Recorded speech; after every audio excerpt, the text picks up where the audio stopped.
Hello, hello, hello, and welcome to the Blue Oval Podcast. I am Ben Weissel, and joining me, as always, Garrett Zatlin. How's it going, man? Ben, the last pod of the season, the last pod of the year, of the academic year is today. And we've made it. We've come this far. I mean, I guess we haven't made it until Wyatt publishes this, but Right. we've made it. It feels weird. It doesn't feel like this was the shortest. Like it doesn't. It's not like by date the shortest like year we've had, but it certainly feels like the easiest year we've had. I mean, you have two kids, so I can't say that for you. But Well, I was about to say I didn't have a baby born during this season, so I think just that alone made it feel a lot like shorter, easier, all of the above of what you just said. yeah, as soon as I said that, I was like, well, I don't have to, rely on two humans and a wife, so like a little bit different. So I understand that. Also, very unintentional Philly podcast today between your Eagle shirt and my Yeah. Wawa sweatshirt. So unintentional today. But what I was arguably even more excited about, though, were the ratings Yes. and reviews. Got 3 new on Spotify up to 202. Shout out to you guys. Thank you. We got 1 new rating and review on Apple. What was that? Do we have that rating? Yeah, I got it right here. Great insight every episode. He writes, "My son runs college XC and track, and I enjoy getting to get news and insights about him, his teammates, and their competitors. I got it all covered right here." Love it. Love it. So it's very simple, very easy. Look how easy that was. Thank you for doing that to the one reviewer who did. And if you haven't done so yet, please leave a rating and review. But Ben, there is no more time for the admin stuff. We have to focus now on the NCAA Outdoor Championships. And what we'll do today is what we do for every national meet that we do here at the Collegiate Realm. You and I will go through each event in order of event, in order by their finals. And we will talk about the men's and women's favorites in the event, those who we think are going to be capable of winning the national title. We're going to talk about sleepers, underrated, under the radar kind of names who we think could really be due for a great race. And then X factors, wild cards, those who we don't really know, don't really have a good grasp on, or those who have tactics that could really shake up a certain race, things along those lines. So, for anyone wondering how we're classifying that, that's a rough translation. And with that, we are going to start with the 10K. I'll let you kick it off. Do you want to do men's or women's first? Let's go with the men's as they will race first. And on the men's side, I think the favorite status is fairly straightforward in my mind, and that is Haptim Samuel. I expect him to be the prohibitive favorite here. Is there anybody else that you would even consider putting into this group with Yeah, it him? has to be Ishmael Kipkiri, his teammate from New Mexico. I think when you run the collegiate record, you show that he's been able to be as consistently competitive with Hmm. Samuel as he has. Would I still probably take Captain Samuel in our predictions? Yeah, I haven't done mine yet, but I'll be doing that after this.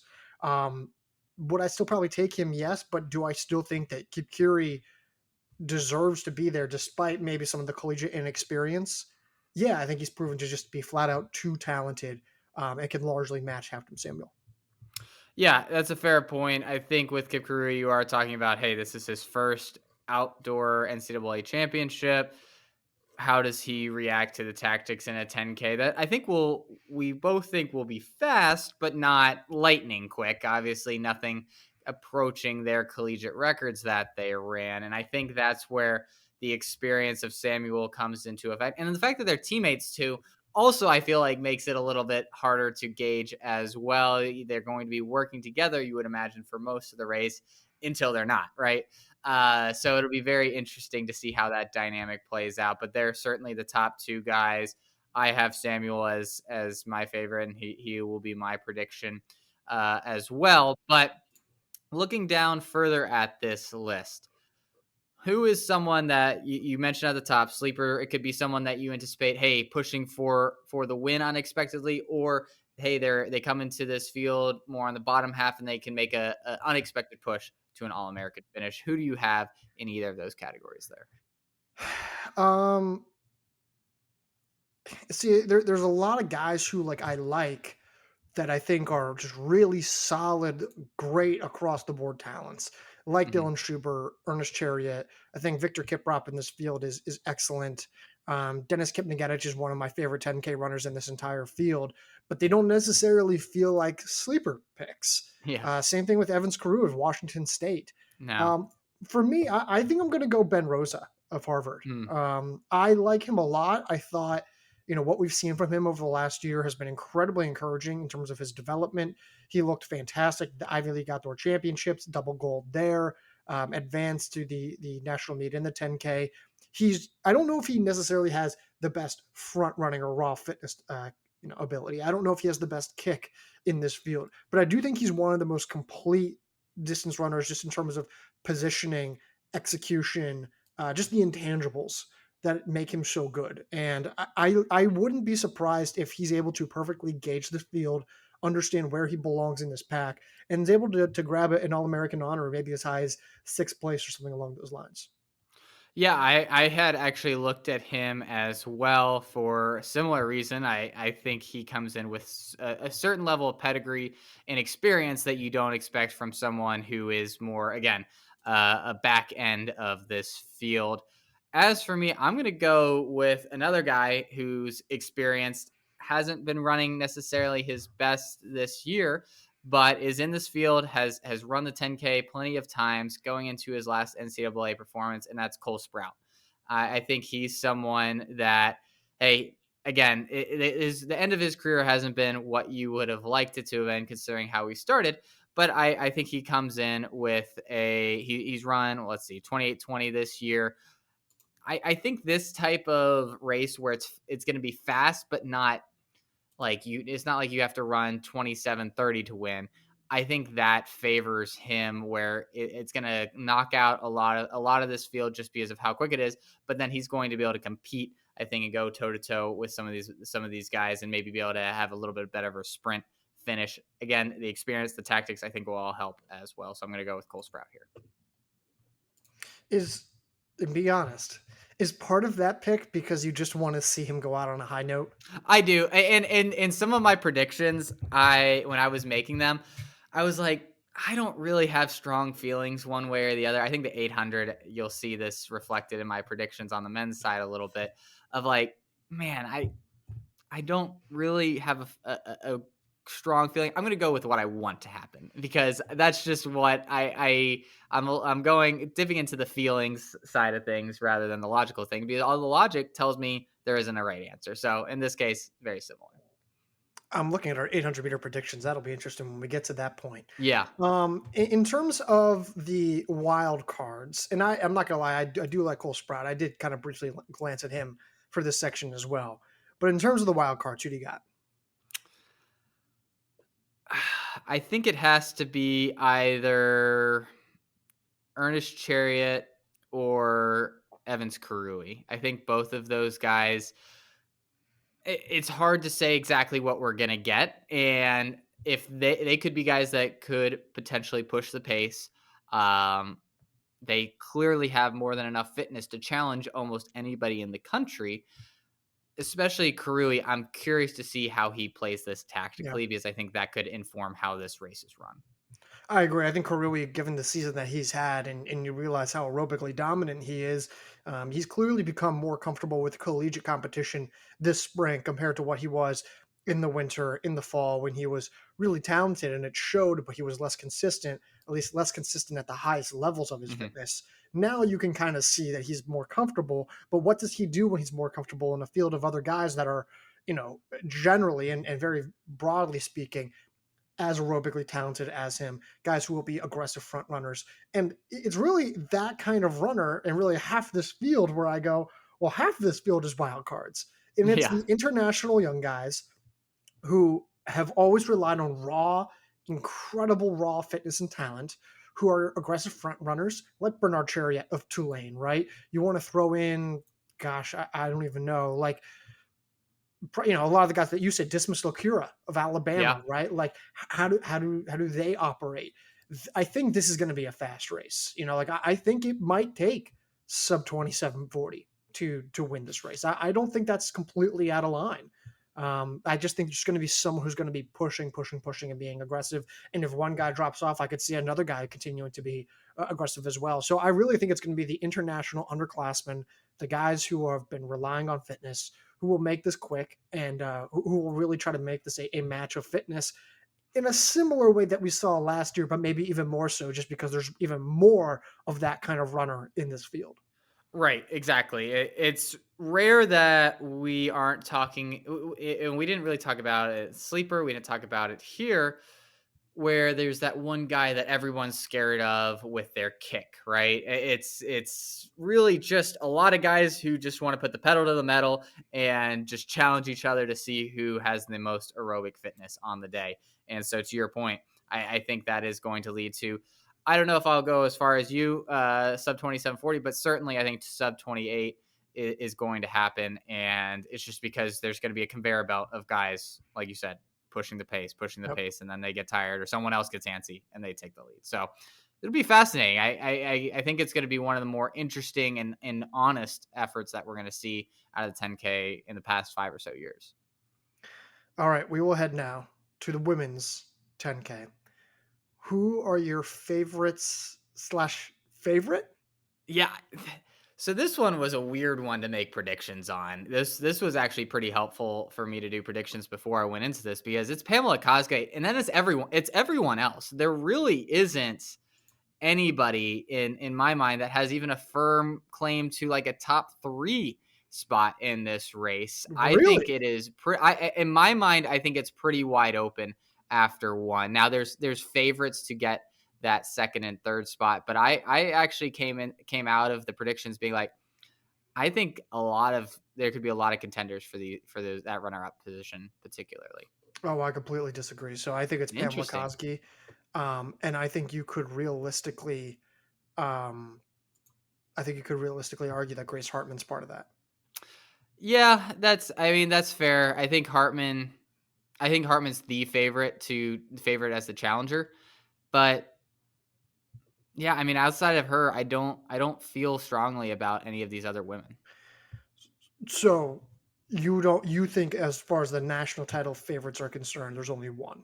I do, yes. So you don't think Grace Hartman can win the national, or she's not a favorite to win the national title. I don't have her as favorite. I struggle to see what she does better than Kozgi and in what scenario she's going to be able to win. Now, not to say that she can't. I think if for whatever reason Kozgi doesn't have a great race or whatever, Hartman has just the race of her life, the results could get flipped.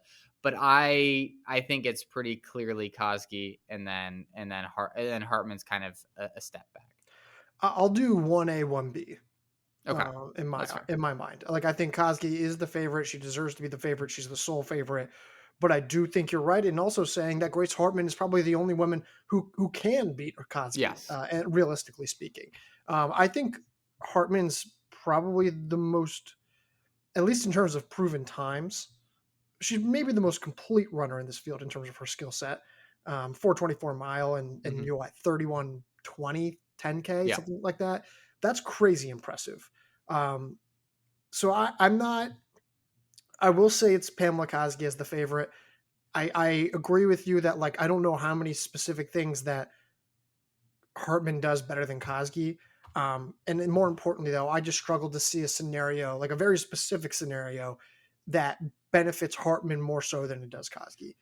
Can it happen? Yes, but I agree with you. The scenarios are tough to envision, despite how complete and how high I am on Hartman. Yeah, and I should maybe walk back a little bit of I don't mean to sound skeptical at all about Hartman. I think especially in the 10K where she's coming in fresh, this is her best shot in my Yep. mind, of taking home a title, because she has had a terrific year. I just think Koski's at a little bit of a different level.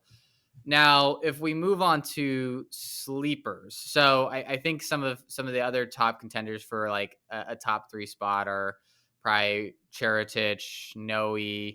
Um, After that, maybe, gosh, there isn't a whole lot of other women I feel like are top 3 capable. But as far as a sleeper, who do you have? I think Scrimger could also be in that top Yeah, three. that's fair. Yep, Yeah, I good like call out there. Scrimger in that mix.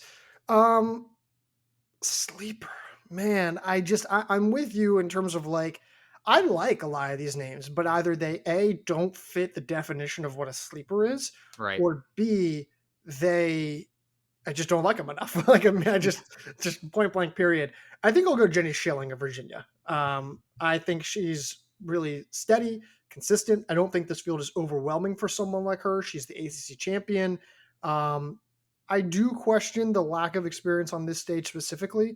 I think it's a little concerning, but I think she's been flat out awesome, like good, and just solid across the board. And I think if you're able to do that, and if you're looking for someone who's maybe not as touted or as well known or as been on the same kind of crazy hot streak that a few of these other women have been on, could I see her getting a back end All American honor, maybe grabbing again like Rosa 6th or 7th place? Yeah, I do. I think that's very reasonable, and I think that this field is not going to be so overwhelming to the point where the field gets away from her.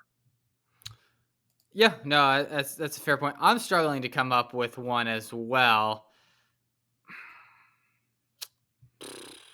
Give me Sydney Thorvaldsen. So hasn't had her best year, but does have a lifetime PR of 32:30.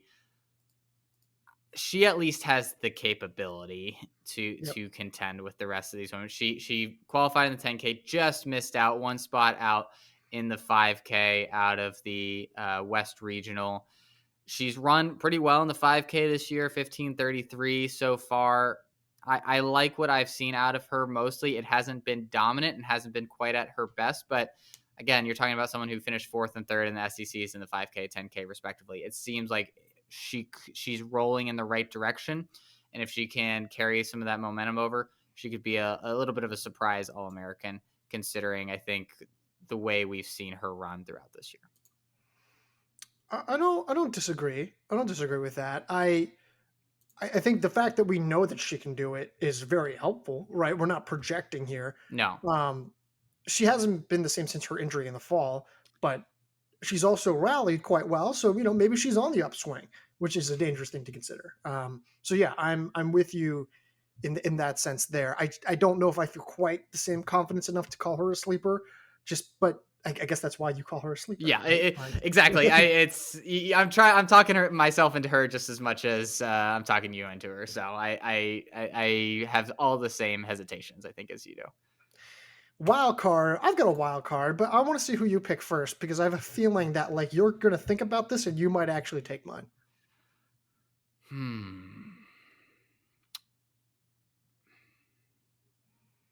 I'm gonna go Hilda Alamamwe. I No, just that was not who I don't picked. know.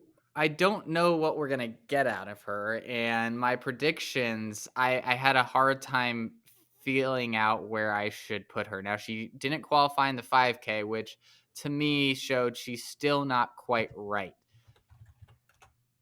If she knows she's just focusing on the 10K and she throws all of her energy in there, can we see not the best version of Olamamwe? Certainly not expecting that, but can we see a better version of her? I think she could finish as high up as like fourth in this field. I could also see her not being an All American. Trying to figure out how I want to put this. I will speak nothing more of this other than watch her status for the national meet. Ah, okay. All right. Well, There's nothing. I'm not saying anything. I'm not reporting anything. Nothing is concrete. Nothing like that. Watch her status. It was one text that I received. Just watch your status. Watch your status. I am going to go with Ruth White of New that's a good pick. Hampshire. I like it. Yeah, Ruth White, the rookie from New Hampshire. I think she's only contested two 10K races in her college career. They also just happen to be her last two 10K races. But she's been like shockingly, like just very composed and has had no problem being like, yeah, I'm going to run with Grace Hartman, and I don't really care what anyone thinks. Like you see this smaller freshman against these kind of towering figures of long distance titans, and yet she continues to just run right up there. I could see her hang on to like there for like a little bit longer than maybe we expect in that All American mix. She kind of kicks someone out. Maybe she's the aggressor in the chase pack at some point. I kind of feel like there's a like I don't know. I'm not supposed to be this good vibe with Ruth White, and I think she's also built for this event. I even said it. We said it, I should say, at TSR when we were doing our top 50 recruit rankings prior to when she came to the NCAA. We were like, she's a 10K runner. She's an absolute 10K runner, and we were absolutely correct. So I like her as kind of like I don't know, maybe she doesn't even finish as an All American, but I could see her mixing things up and kind of getting a little crazy there. Do you know her 5K PR in college at least? Oh God, I'm scared. It's you're probably gonna tell me it's something like much slower than usual, like 16:30s or something like that. So her 10K PR is 32:50. Her 5K PR is 16:22.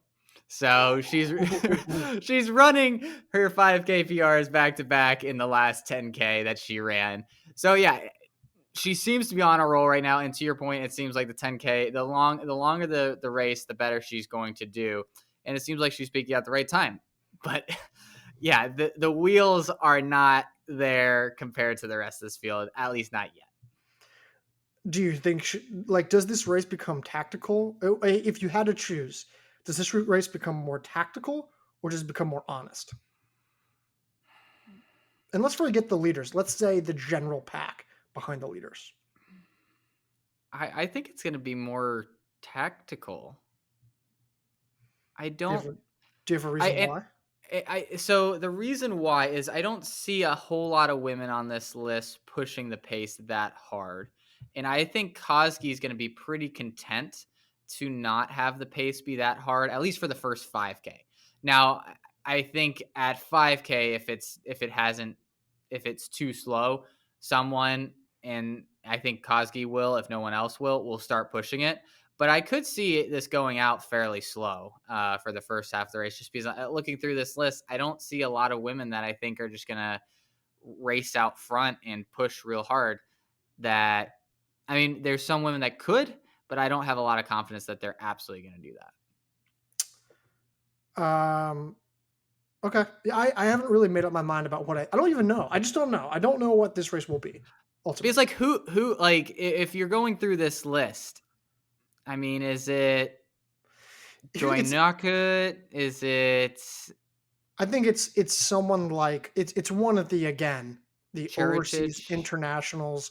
It's someone like Diana Cheritich of Oregon, or maybe Rosina Machu of Gonzaga, or Peyton Noe of Arkansas. Not that those latter two women are internationals, but maybe it's Edna Chip McCoy or Joy Knockout or Edna Chalule or Brenda Two of Alabama. So I don't know, but I do think that there are some pace pushers. I just don't know, like, are some of them even like, are they fit enough to do that for To most do of it. this race? Right, Right. exactly. That's kind of where I land, where it's like I don't even think they would generally like to push the pace against most fields, but I don't think they're going to in this scenario necessarily. So, Yeah. yeah, it'll be an interesting one. I think the race for All American I think is probably going to be one of the more interesting races to watch in the 10K because I just think it's super open. All right. What's the next event? I don't even know what the next event is. We'll go to the men's 1500, 1500. and whew, how many favorites do you have on the men's 1500? Oh boy. I have one. I have Uh, two. I have three.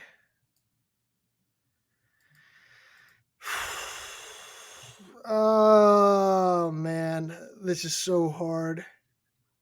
I'll go three. I'll go three. okay, all Um, right. Let's see if I can. If so, I think I have three as well. So let's see if they match up. Ethan Strand's one of them, right? yes, Nathan Green's one of them. yes. Now this is the interesting spot for me. The third one is Abel Tefra. Is that who you have? I initially had him there, and then I was just like, you know what? I can't ignore Gary Martin. Um, and I'm And so kind of Gary Martin's number three for you. I, Interesting because he wasn't even number four for me. yeah, and I'm kind of like I don't know. I don't know. Maybe it's just the fact that I know he's a 348 miler and I know he's run 333. And like, Yeah. I know that there are certain things this season that like the smallest things that you would want to see better. Um, yeah, you know what? Put Seffer in there for me too. So I'll have 4, I guess. But yeah, I'm not gonna lie. The Martin thing, I don't know kind of why I said that because I'm probably less high on him now than I was during the winter months. But Same. Yeah. So yeah, I think there's 6 men that could actually win this race. okay, Now I the agree 3 with that that. the 3 that I said, Green, Strand, Tefra, those would be the ones that I would put my money on, right? The 3 behind, I think Martin's one of them. Yep, I think Liam Murphy is another, yep. and I think Adam Spencer in my mind is the final one.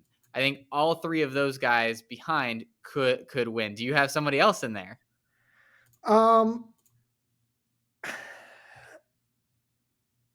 I think that's more so the one that I was like just on the fence about. Like Right. that's why I Yes. kind of make that face of like there is no one else that could realistically win the national title in this Yes. field. Agreed. But he's just the one name that I'm a little like hesitant on. Could I see there being 6? Yes, I don't disagree with that number. It's just it. I might be finding myself closer to 5 than I would be 6 with Spencer. And totally fair, but he has had a pretty darn good He's been good this spring. last couple of races. 334 at Yeah. Australia National Championships, comes back, wins the Big 10, 1500. He looks like we're getting that like at his peak Adam Spencer, and if we are, then he's certainly very dangerous. But yeah, this is going to be a all out brawl. Doing predictions on this felt like just rolling dice and just seeing how they came up, and then I'll set my order based off of that. So those 6 men, order them from most likely to win the national title to least likely. Oh, okay. So interesting. This isn't going to be the exact way It's I not. have my No one's saying that it's predictions your set. predictions. We're not saying it's your Right. predictions. But this is even kind of it's a little different because if we're talking about, hey, who do I think is maybe most likely to has the best chance to win, doesn't necessarily mean I think they're most likely to be like top 3 or whatever. Right.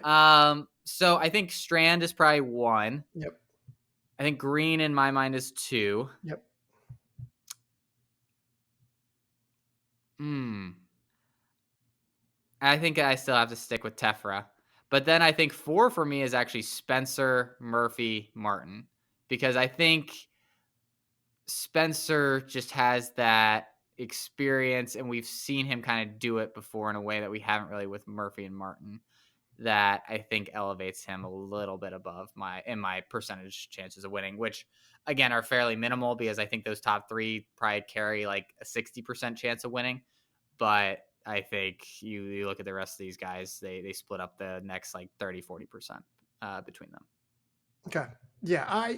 I'm would maybe put Martin ahead of Murphy only because I don't love how Murphy has performed on the national stage. Yeah, not great. There's more times than not that I've been like wanting more. But is he just as talented? Yeah, or roughly just as talented. Yeah. So, in terms of sleeper picks, who's your sleeper?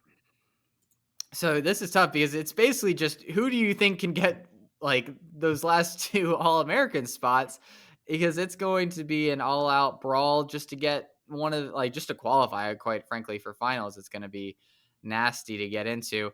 For me, I have Harvey Cram.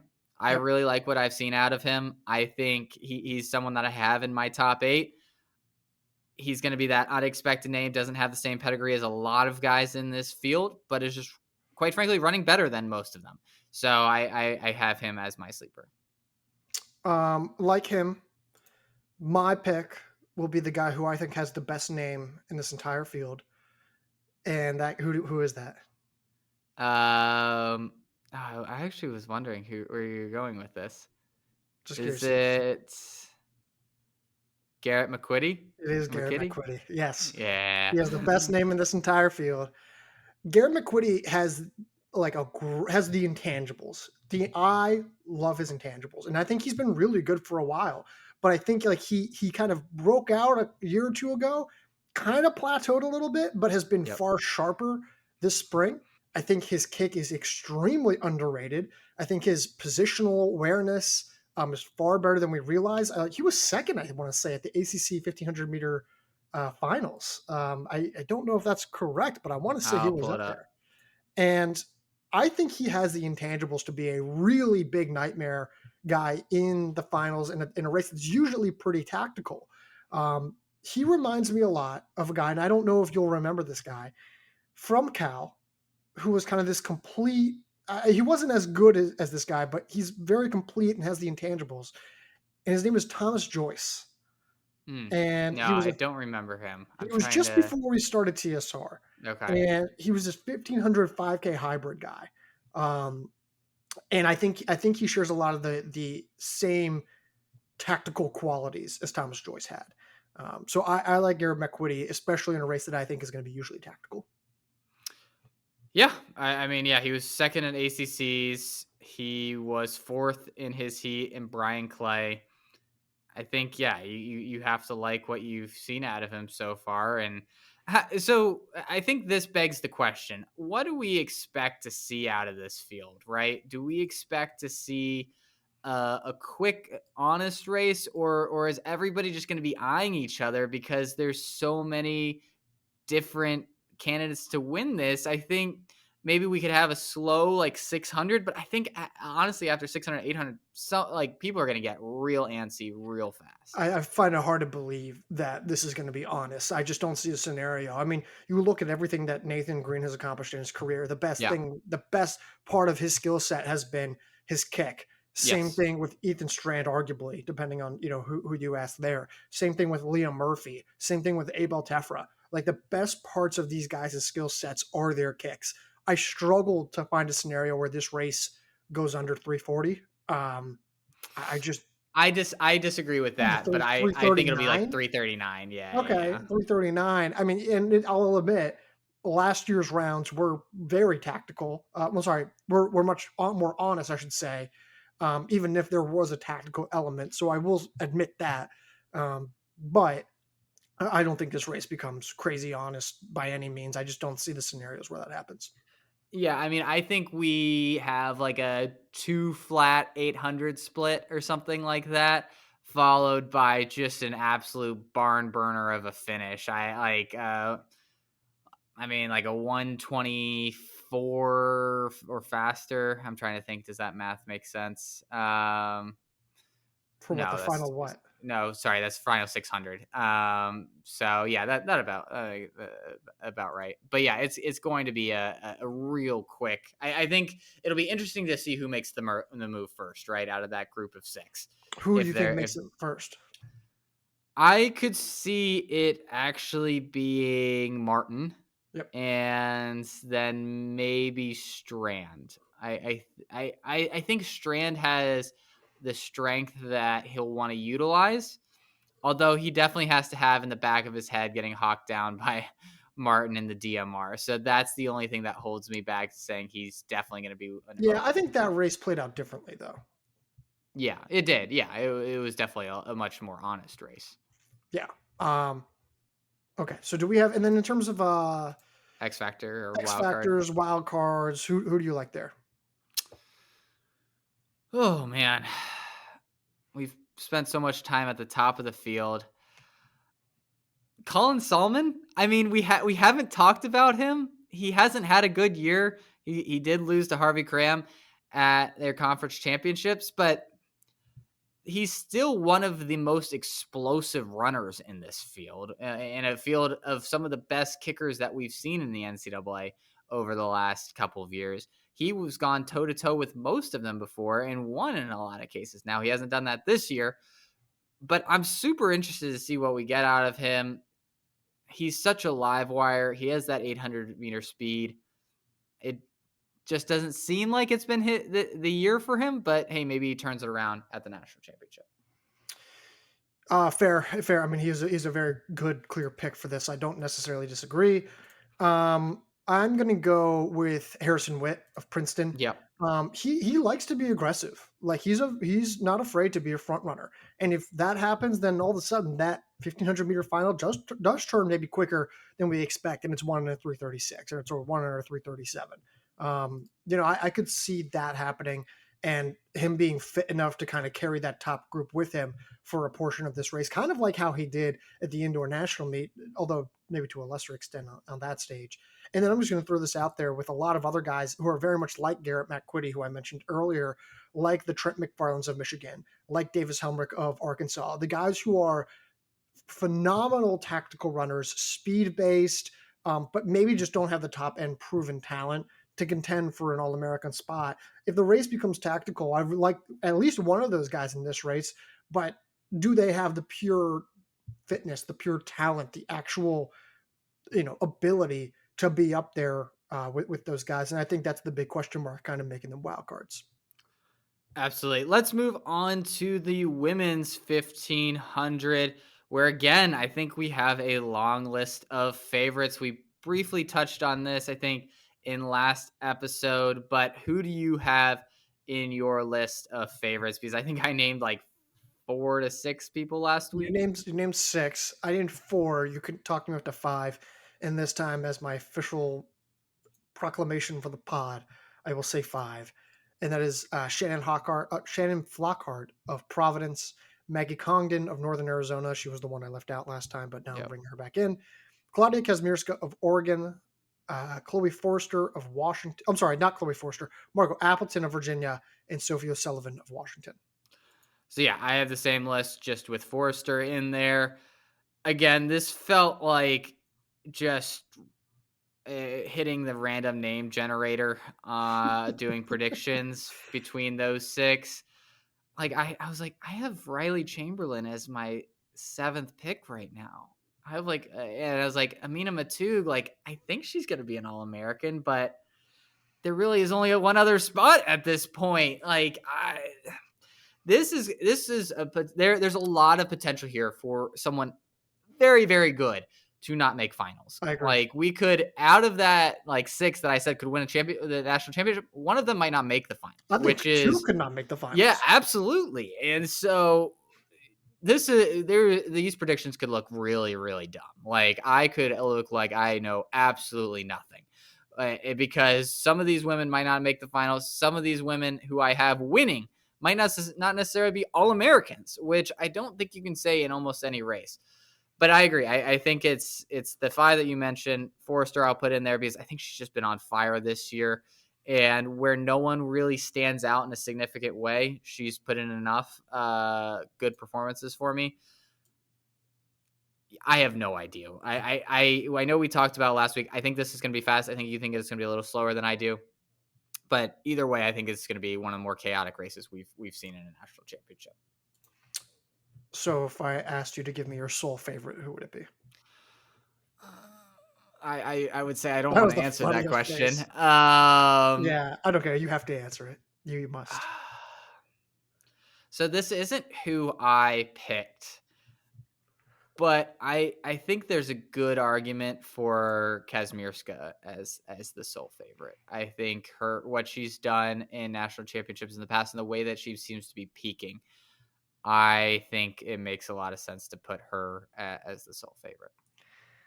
For the record, we have 5 writers who have put in their picks. I'm the last one who still needs to put in, so we'll have 6 total. But of the 5 that have put in who is winning the national title, we have 4 different winners picked right now.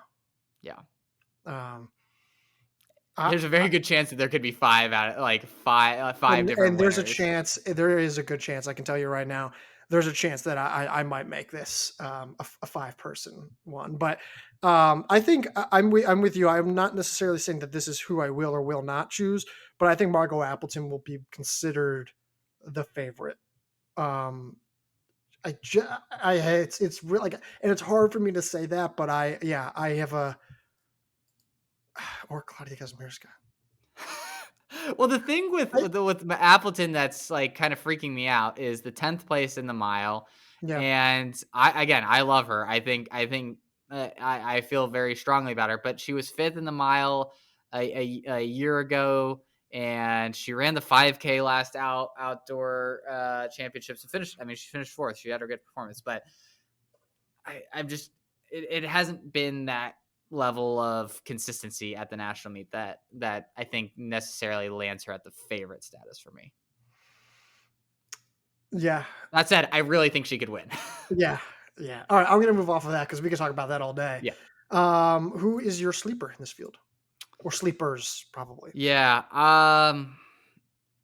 It doesn't feel like she's much of a sleeper, but considering she wasn't in any of the top like 8 names that I just rattled off, I'm gonna go with Mina Scatcherd. I I knew think you were going to she's say been that. so good, and again, there's bound to be women that are lost in the shuffle of all of this because there's just so many good women at the top. But she just ran 408 at regionals. She was second in the mile this past indoor national championship. Looked terrific, and I mean, honestly, looked like she was one. She really belonged on that stage. It didn't look like a fluke at all. Backs it up with a conference championship win at Ivy Leagues. I think she's going to fly under the radar, and I don't even know if I'm going to be able to pick her in my top 8. But if there's someone that I don't have in my top 8 that I think could absolutely have the best chance, it's her. I kind of thought you were going to say her, and I was right. I would like to say Kaya Robertson of Boise State, and I'm not because she's the last seed in this field, but because I just think there's just so much pure talent in this field that I just can't go out of my way to say Kaya Robertson will be an All American when I just think there's so Yeah. much talent in this field. I'll go Taryn Parks of North Carolina as my sleeper. I think she is debatably one of the most, if not the most, tactically refined runners in this field. I think she is fantastic. She's got a marquee win at the Wake Forest Invite. She's had multiple upset victories at the ACC Championships in either the mile or 1500 meters. She's never been better than she is now. And if this race turns tactical, which again, you and I sort of maybe kind of debate about it, I just really think she's built for the rounds. I think this is her year. I think she's incredibly experienced, so I like her a lot there. Um, I mean, we could go down the list and talk about half of these names about why we like them a lot. Mia Barnett being another name I like a lot. But let me ask you this: Bahia El Arfui of Eastern Kentucky, Hmm. Sylvia Jalego of Clemson, and Selma El Bardra of South Carolina. They are all sophomores, international sophomores, who have run crazy fast times this year. I think they've each run 4:05 for 1500 meters. And yet they haven't really gotten Yeah. a lot of like shine or spotlight. Part of that, and I can just speak on behalf of both you and I, is probably because the tactical aspect is usually one thing that you have to be careful about with international Yep. younger athletes, despite their raw talent, especially when you go through multiple rounds. But at least one of those 3 women is going to be an All American. At least. I think at least. Probably. Who is that going to be? I'm gonna go with Jalego. I think her ACC performance made me into a more of a believer, and I think she ran 4:10, 4:11 to finish second there. I think that proved to me that she's going to be able to get through the rounds and put herself in a strong position to be an All American. I like El Badra as well, but I'll go with Jalego. I'll take Al Badra. She has national meet experience from this meet last year with her time at Wyoming. And I like her a lot. So I will take Al Badra. I might even put her in my predictions as an All American. All right, let's move to wildcards. Wildcards. I I'm already gonna know who you're going go to take. with Ayildiz here, actually, Oh, that's not who I thought you were because going to take. we haven't talked about her. She's run 4:06. Is the collegiate record holder in the mile from the indoor on the indoor oval.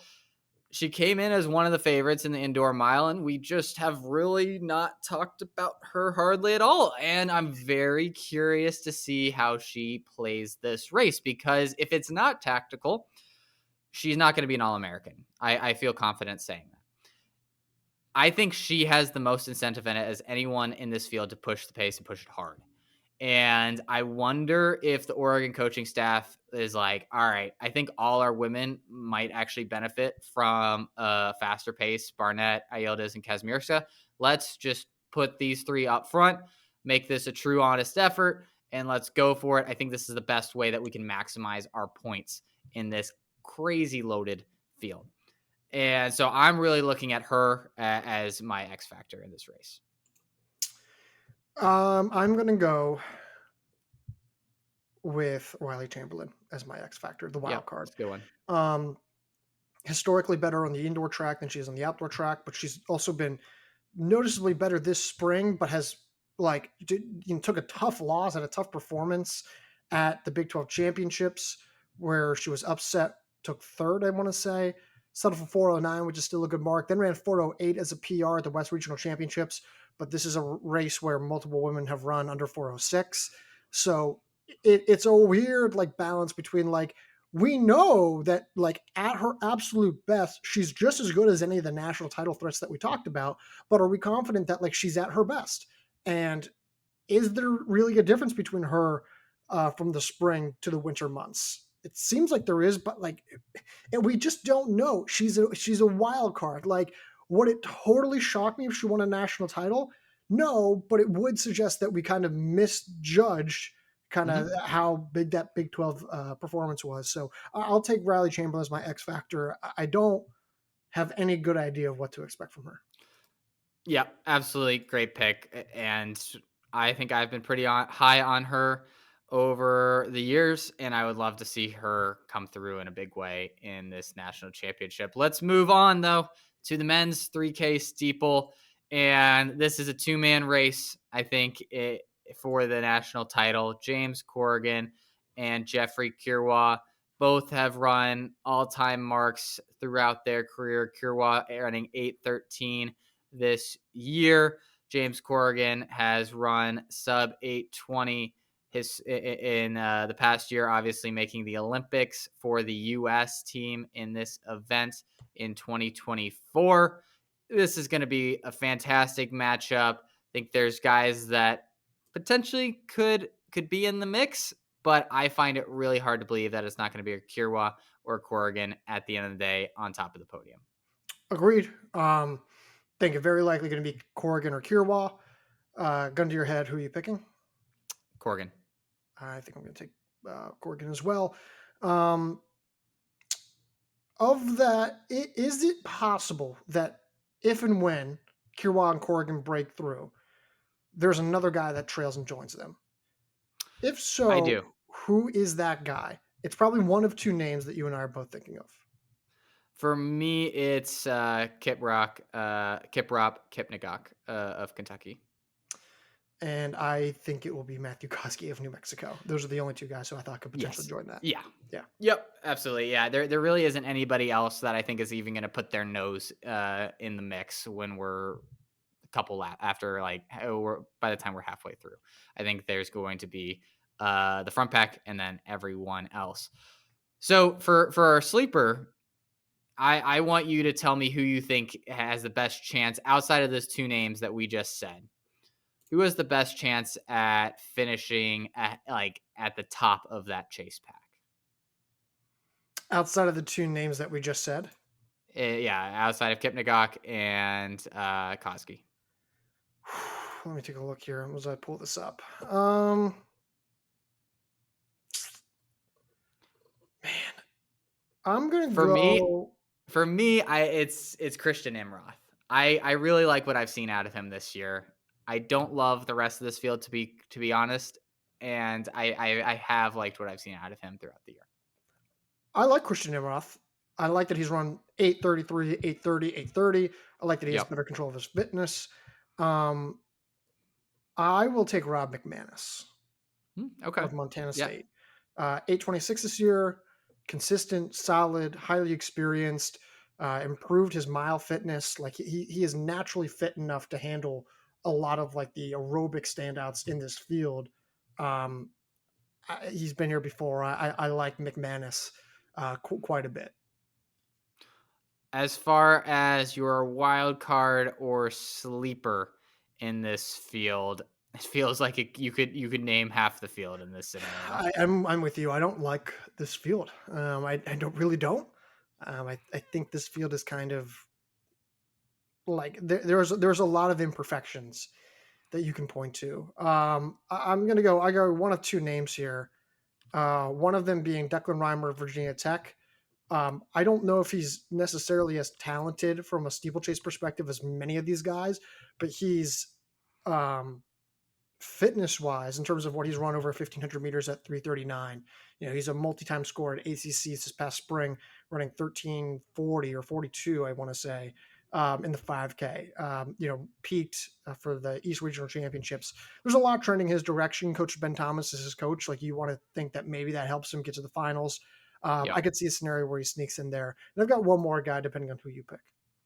I got CJ Singleton Mm. of Notre Dame coming off a second place performance at ACCs. He was fifth in the steeplechase last fall or last spring, excuse me. I think he hasn't done a whole lot this year that makes you like super enthusiastic about him. His other performances outside of the steeple haven't been great. He hasn't run anything super fast this year, but he knows how to get it done in the postseason. I mean, he's shown that again this year. And I think in a field where there's a lot of inexperience, I like him to rise further up the board than you would expect. Rama ran 1348. Apologies. I'm not a big Singleton guy. Like, I know he ran well at ACCs, but he just looks like a different runner compared to what he was last year. I think there's a lot more inconsistencies this spring compared to last spring. So I'm very, Absolutely. very Yep. cautious on him. Um, Wild card. Do you have a pick? I think this is a pretty consensus pick that I think we can both say. Do you know who I'm talking about? You want to say it on I three? sure. One, two, three. Victor Joash Kipiego. Rotu. Oh, okay. Yeah, Victor. So I understand the Kipiego. I obviously we've talked yeah. about him more plenty. For me, Ruto is also one that is out Why? there as Why like him though? He's been great. no, he's been great, but that's kind of my thought is, hey, we just ran through a list of four guys and we never talked about him, but I think that again, I don't think that's necessarily wrong, but I think that says, hey, we don't really think of him in the top four, or the top half All American. But if we're talking about anybody in this field that could be a top four All American and actually hang with those guys, I think it's Ruto. I think the top four All Americans, like the top half predictions for this field, are as tight as they can be in any other distance event. I don't think there's a distance event at the national meet this year where the top four is as concrete as what we're going to expect from Kirwa, Corrigan, Sure. Kosgei, and Kipnagok. So I don't think it's like you said, it's necessarily wrong to leave out Ruto. He's run 825 in the steeple, ran 828 last the other weekend, has run 827 at Brian Clay. Like, he was an All American in XC, so he knows how to handle himself on the national stage. I have no issues. I'll probably just pick him for fifth place, honestly. Yeah. No, I agree, but I think it'll be interesting to see if he puts himself in that front group or not, because if anybody would and actually be able to pull it off, it is him. But let's move on to the women's steeplechase. And here I think we have I don't know what you want to say. Is this 1A, 1B? I think this is probably the right time to use this, One A, one B, yeah. or 1A and 1C or something. You have Doris Lemongol as the presumptive favorite, but if anyone, and I mean anyone, is going to beat her because no one else has a shot, it's Lexi Holiday Lowry. Correct. Um, Lemingall has run the three fastest steeplechase times in NCAA history. Um, I mean, I don't see a scenario where she loses. I think this race is going to be fast. I think it'll be honest. I could see a scenario where 909 wins the national Yep. title. I think Lexi Holiday Lowry could run 913. I don't think it's going to matter. I think Lemingall will win. But again, if anyone, like, if there's a trip up, if the trail leg of Doris Lemingall Right. clips a hurdle and she goes down, Holiday Lowry could win it. But that's about it. Yeah, don't need to go into a lot more analysis there. How about someone who is a sleeper in this field? And I'll be more liberal with our definition of a sleeper because I think there is a very presumptive top two, and then everybody else is kind of in the mix. Yeah, I mean, I think, like, I'm not willing to call Angelina Napoleon of NC State a sleeper, or Carrie No, Bellagio she's of the favorite for Arizona. number three. I think is Right. Yeah, these are Napoleon all is. like All American favorites, such as Sarah Tate of West Virginia, or even Leah Geruto of Oklahoma. I'm willing to Mhm. call her an All American favorite, despite what happened at the national meet. Um, I'll go. Layla Rebecki of Louisville. Um, Ran 9:58 at Brian Clay. Has recently improved her PR to 9:48. I want to say maybe 9:49. Has just been running strong. She's experienced. I like what she's been doing under James Franklin at Louisville. I think she's a really solid name, and she's underrated. And I just think that she's going to have a favorable time potentially getting into the finals. Yeah. I don't. Does Carrie Balaga count as a sleeper? No, I'm not going to allow that. Nope. Okay. Um. Hmm. Hmm, hmm, hmm, hmm. There's a lot of women that you could make the argument for. The problem is like it's how much do you actually believe it? Yeah, I don't believe it in a lot of these cases. Let's go with Shelby Jensen Yep, of Utah good one. State. I think that's an interesting name. Now, I don't feel real confident about picking her in my top 8 necessarily, but hey, she was the fastest steeplechase runner in the Mountain West that wasn't named Pamela Kosgei. She ran 9:48 PR there. She seems to be peaking in the right direction. Was 6th at regionals, comfortably made it in there. Just doesn't have a lot of results though. If you're looking at her entire like 2025 year, so it's really hard to give an accurate gauge on what she can do. But her last 2 performances have been very, very solid. So if she continues with that, she certainly could be in that top 8. But there's a lot of variability there. Is there a wild card in this field? No, because we just know how it's going to be run. Like, there's not really a lot of indecision about what's going to happen here.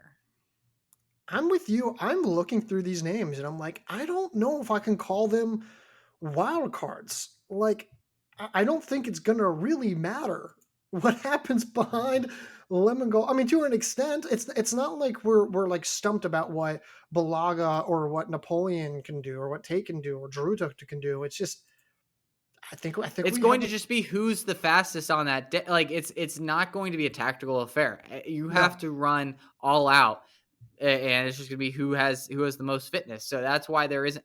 We know what this is going to look like. The seed times are what they are. You're going to have an incredible day if you are a lower seed. Like, you're going to have to run like a 10-15 second PR if you're one of these seeds that have run 10 flat or 950 or whatever to compete to be an All-American. It's going to be probably very, very chalk. Yeah, I'm expecting chalk. If you're forced to make me pick one, I'd say Sydney Massarelli of UNC. I'm not even confident that she's going to make the finals. But if I had to pick one, I'd say she's a wild card. Mainly because I think I know what her high school pedigree is. I know that she's Yeah. finally found an event that's her niche that she can be nationally competitive in. And she's made really, really great progress and has seemingly peaked for the postseason. So, but outside of that, I'm struggling. Yeah. I'm looking at Taylor Lovell right now. Yeah, I don't even know if, like, she's a wild card. Like, I think we know what Yeah. to get out of her. Yeah. Yeah. No, that's yeah, I don't love this event after the top. It's gonna be thrilling to watch Yeah, the top 2, but after that, it's not. You're not gonna be able to see half the field during the race because their lemon goal is gonna be so far ahead. I agree. All right, let's move on, and I believe it is the men's 800-meter championships Yep. up next. And in my mind, I think there is one favorite. Mostly because I just think if you don't say there's one favorite, it becomes a super, super long list. And to me, that is Tanoda Mitsatsa. Mm. But this is me saying I think he has like a 10% chance more of winning than everybody else. But that doesn't even necessarily mean I think he has more than like a 30% chance of winning. I just think it's super wide. I think there's a lot of options right here. I don't think he's shown us enough to say that he is definitively the favorite. He hasn't been good. Like, he's been talked about as a national title threat. I think at the last 2 national meets that he's been at, he didn't even qualify for Yeah. last year's outdoor national meet, which is one thing that I have to keep at the back of my mind for this year. Um, I think he is a favorite, but I don't think he's the favorite. I think I'll take him. I agree. It's a long list. I will take him. I will take Ada McCarthy of Cal Poly. Hmm. I will take Matthew Erickson of Oregon. I will take Abdul Ali Hassan of Mississippi State. And I am going to extend the list of that original four. I'm going to extend it to Christian Jackson of Virginia Tech, and I'm going to And extend it and to the one name that this might be a little bit controversial between you and I, Handel Robon of Penn State. oh, yes, that is a little controversial. I would have put Whitmarsh in there as I another haven't seen candidate. enough. I mean, I know he won No, SECs, but he has not been nearly as strong this year. I can't do it. I understand. But that's also been the story of Whitmarsh is you don't really know what you're going to expect from him, and then you're either going to get someone who could potentially finish second at the national championship or someone who doesn't make the final, right? So it's very Jekyll Hyde. If you get the right version of him, I think he I just feel could like be in we've that been group. talking about him so highly in the last few weeks as if he's been having a great season, and he hasn't. And I'm not. Listen, I'm not anti Whitmarsh. I like the guy. I want him to like find success. I really thought he was going to win the national title last spring, and I thought he was deserving to do so. But this spring has just not been his best. I think other guys have been just as good. I think this year's the top of this year's 800-meter field at the national meet is noticeably better than it was last year. And Yeah. I think that's if you weren't able to win last year, it's going to be even harder this year. It's not to say that he can't, but I think there's a lot of guys out there, and um, I will take a field that has a national champion in Erickson and a handful of guys who have run 145 and a few that have even run 144. Handel Robin, I do think, has actually run like 144 unattached somewhere. Okay. As far as sleeper so outside of that group, who is someone that could figure their way into maybe the top 4, top 5 at the end of the day? I lied, by the way. He has not run 144, 145, 16. Can you take this while I think? I think the pretty clear answer. If we're saying anybody that isn't in that top like 6 or 7 names that we just rattled off, I think it's Brian Coué Yeah, you're of gonna say Clemson. that. 145.09, coming off a good performance at ACCs where he only lost to Christian Jackson. I think it's either him or there's one other name that I'm curious to see if you say. Rivaldo Marshall. Yes, that's the Yeah, other name. Yep. yeah, Arkansas. I like Marshall. I think he could be a borderline All-American favorite. Mm-hmm. I don't think he's going to win the national title, but I think he's done enough recently for me to feel pretty good about what his chances are. He seems to have raised a pretty high floor. Yep. Agreed. All right. How about a wild card in this field? I think the wild card is Brian Kawhi. I Yeah, don't necessarily that's fair. trust that he's going to be in the All-American mix. I worry about tactics. I think Mm-hmm. the lack of consistency has been a little concerning. But do I think he's been better this spring than he has been in any other season? Yeah, I do. I think he's an aggressive front runner, naturally talented, as we saw at ACCs. But he's just kind of hit and miss, and I don't always really know what I'm going to get out of him. So I will take Brian Kawhi. Clemson. Yep. No, absolutely great answer. I'm gonna go. Hmm. We've discussed a lot of names. Oh, I know who it is. Alan Clay. I'm really curious to see what we see out of Alan Clay. Especially, again, I don't think this. I think it's going to be like you're going to run 144 high or whatever to win.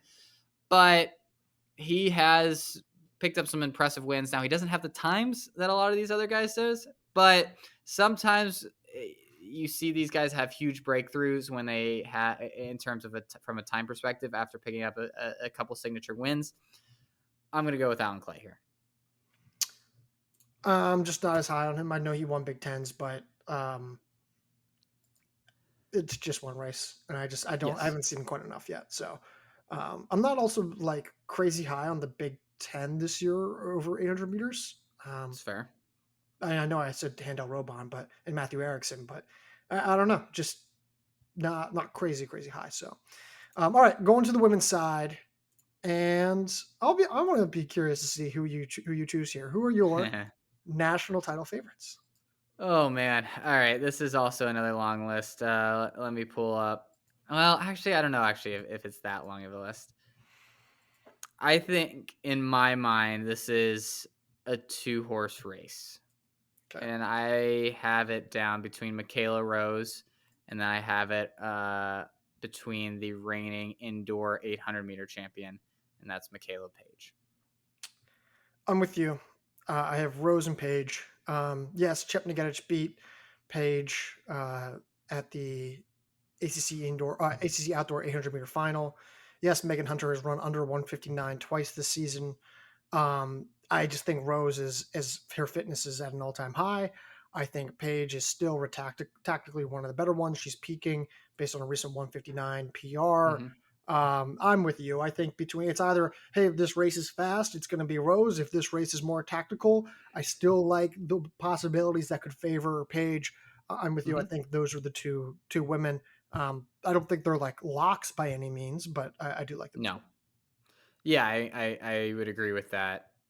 Do you think Rose is going to kind of push the pace and really try to make this, hey, you got to run I think 159, so. 158 to beat me? I think so, especially after the indoor national meet when she didn't do that, Yeah. and it just didn't work out for her. And I kind of wondered. I was like, well, if there was ever a time to do that, that was the field to do it in, especially with Yeah.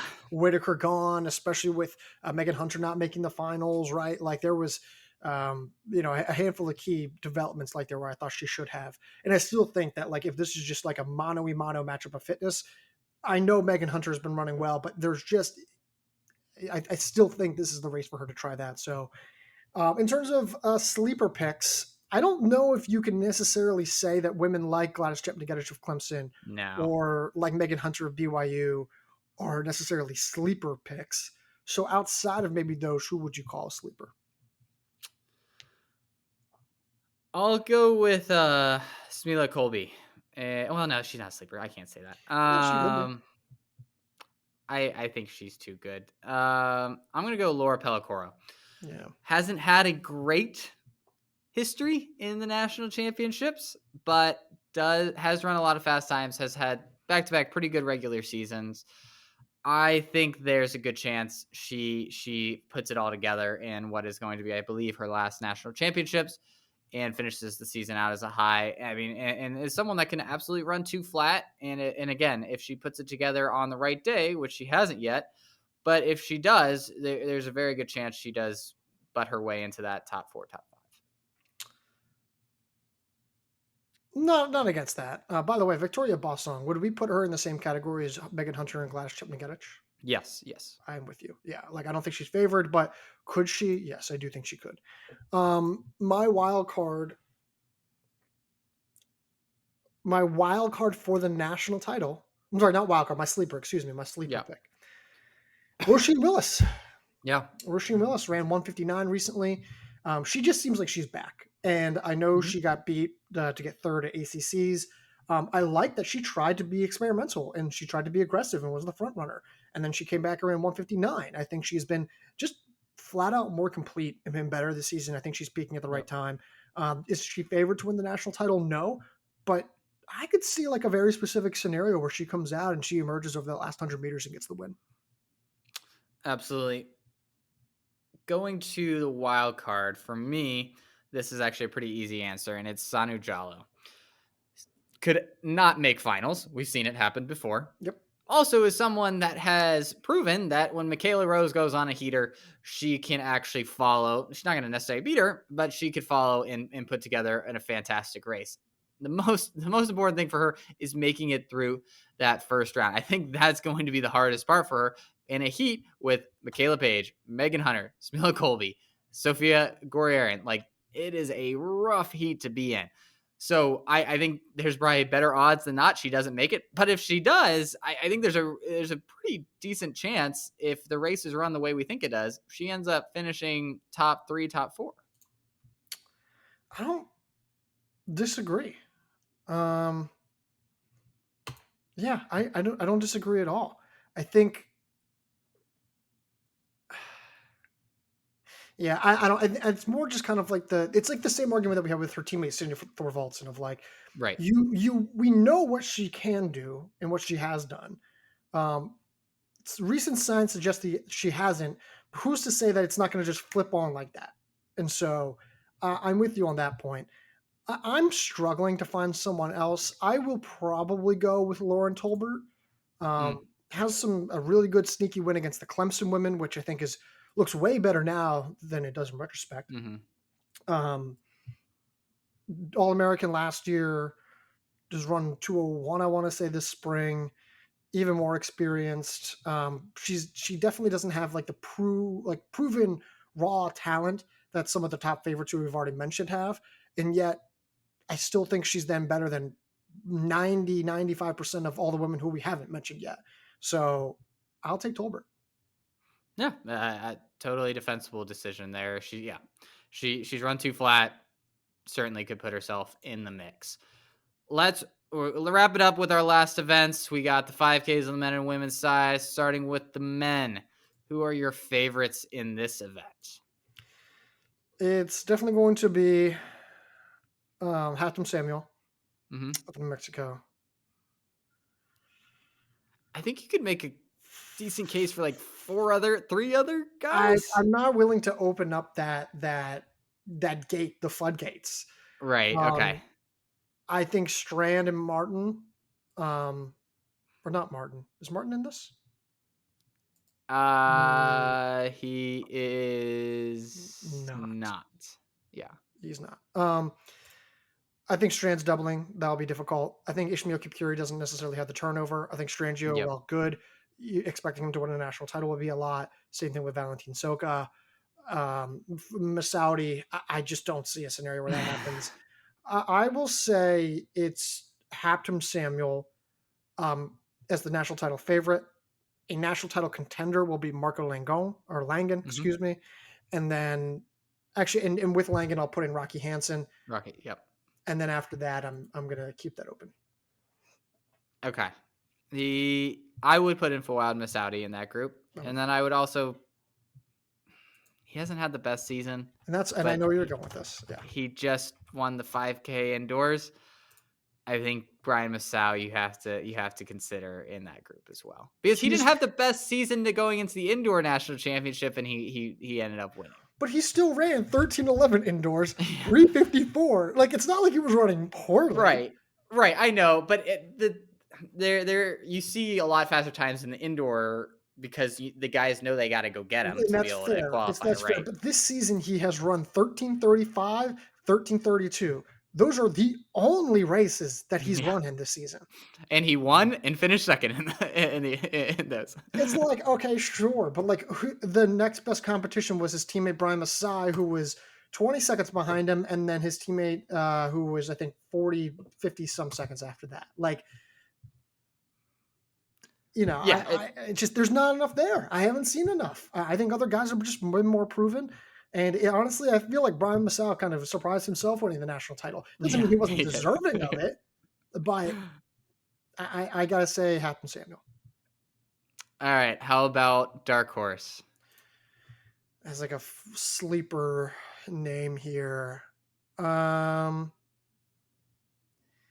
I don't know if I'm willing to classify some of these guys as like dark horses. I'll take Toby Gillen. I feel like Mm, this is kind of the race where he'll come in and he'll grab an All American honor, and he just kind of sneaks in there for the. He's done that a couple times. I think he did that in the 5K last winter. Finally won an SEC title this past spring. So I like Toby Gillen. I think this is actually a race that might actually benefit him. He catches guys that are kind of falling off what might be a hot pace. I'll take Toby Gillen, Ole Miss. Give me Luke T. Walt. Yeah, Didn't yeah. have the greatest ACC championships. Had a good regional run.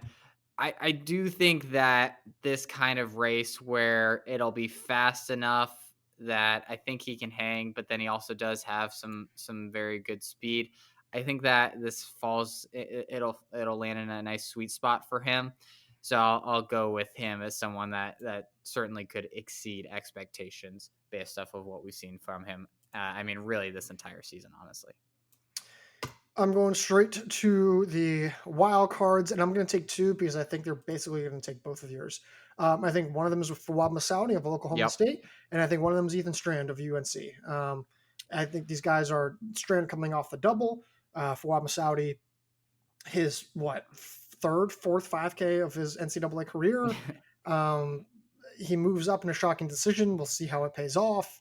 Strand, how does he fare when he doubles back? We don't like we know he can be effective doubler, but in what race scenario, how effective can he be on the double? So I think those are just massive question marks for two high octane stars that we don't really have the answers to. Yeah, talk me into why I should pick Strand to be an All American because I think a lot of our writers do, and I just am not sold on that at all. I'm not sold on it, but if you, I mean, you could convince me that he does it because, like, I think this race gets fast enough where Samuel spreads out the field and all of a sudden guys drop off and Strand comes in and Yeah, he clips maybe. him. Now, I'm seeing like a third place prediction for him, which I wouldn't agree with, but No, there's, there's, there's one, two, how many people picked him? Two. Okay. I So think there's two. two. Yeah. So I will say some of those are a little bit high. But could I see a back end? Sure. I could see it. Yeah.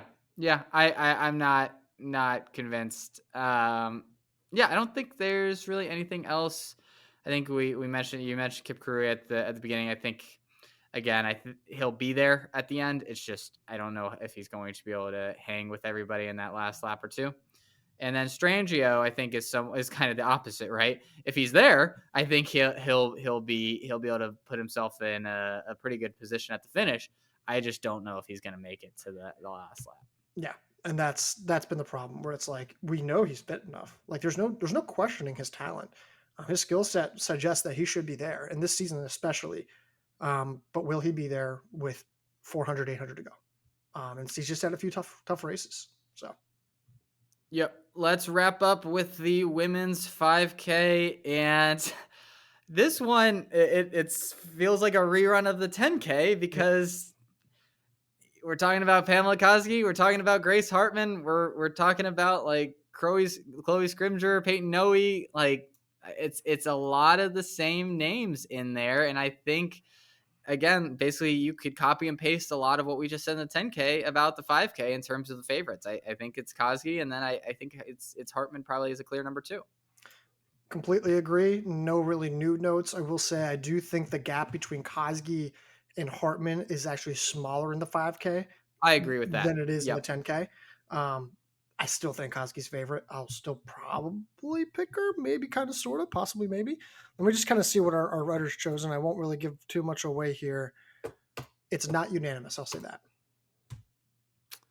No, it is not. No. All right. As far as a sleeper pick, and now we had so many. I should note we have so many double backs from either A the lot of 10K double or the backs. 15.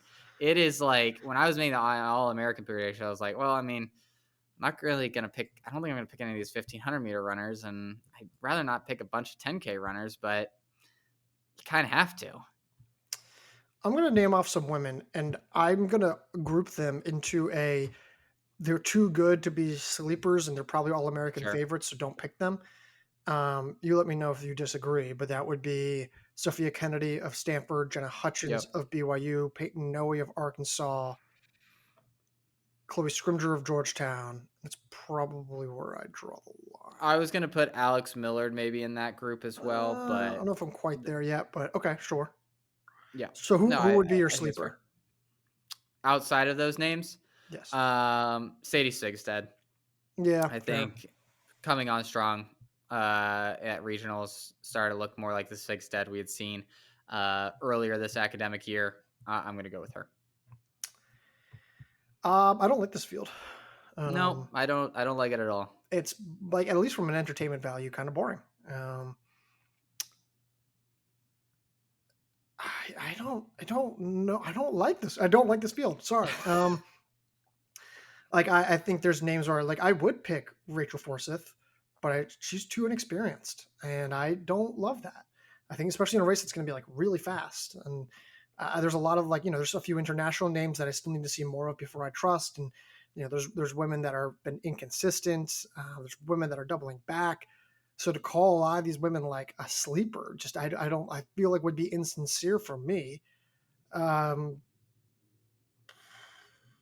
Give me, I guess Sigstead. Yeah. Sorry. There really isn't a whole lot of options. No. As far as like a wild card, maybe it's someone like Peyton Noe or something like that, give me Zofia Dudek. Give me Okay, Zofia all right, Dudek that's fair. of Stanford. She's a proven veteran. We know that she can run fast. We just don't always know when she's going to run fast. Yeah. And she was around 15:23 this season, but she was 11th at the West Regional Championships. She's only run 2 races this spring. She's had a generally really good season, really good year, but some of her national meet races are just distinctly better, and then some are worse than others. And I just think she's a massive wild card. I don't really ever think you can know what you're getting out of her. So yeah, no, that's I think that's a good pick in a group that there isn't a whole lot of like, hey, they could swing one way or the other. She certainly fits that bill. Well, let's wrap it there. That was hey, these are always exhaustive podcasts. We go through, I think it feels like we go through almost every name on the start list, which is great.